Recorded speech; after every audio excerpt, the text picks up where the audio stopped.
This is the story of three plastic bottles, empty and discarded. Their journeys are about to diverge, with outcomes that impact nothing less than the fate of the planet. But they weren't always this way. To understand where these bottles end up, we must first explore their origins. The heroes of our story were conceived in this oil refinery. The plastic in their bodies was formed by chemically bonding oil and gas molecules together to make monomers.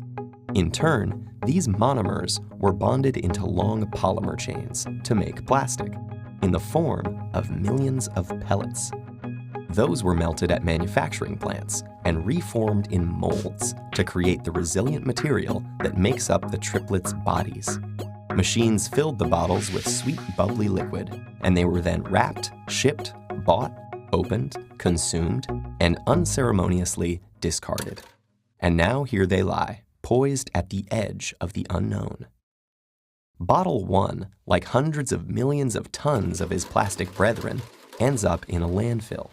This huge dump expands each day as more trash comes in and continues to take up space. As plastics sit there being compressed amongst layers of other junk, rainwater flows through the waste and absorbs the water-soluble compounds it contains, and some of those are highly toxic.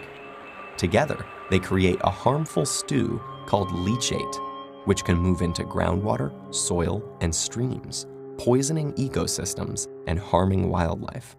It can take Bottle 1 an agonizing 1,000 years to decompose. Bottle 2's journey is stranger, but unfortunately no happier.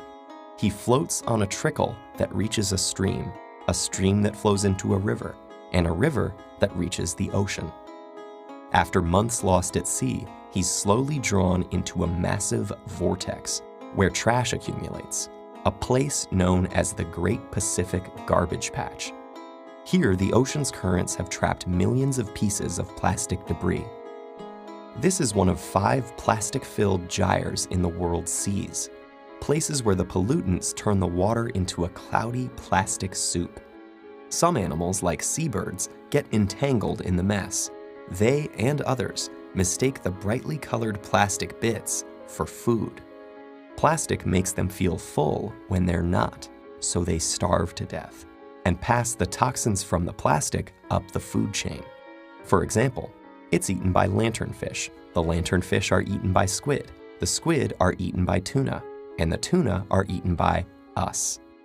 And most plastics don't biodegrade, which means they're destined to break down into smaller and smaller pieces called microplastics, which might rotate in the sea eternally. But Bottle 3 is spared the cruel purgatories of his brothers. A truck brings him to a plant where he and his companions are squeezed flat and compressed into a block. Okay, this sounds pretty bad too, but hang in there. It gets better. The blocks are shredded into tiny pieces, which are washed and melted so they become the raw materials that can be used again. As if by magic, Bottle 3 is now ready to be reborn as something completely new. For this bit of plastic with such humble origins, suddenly, the sky is the limit.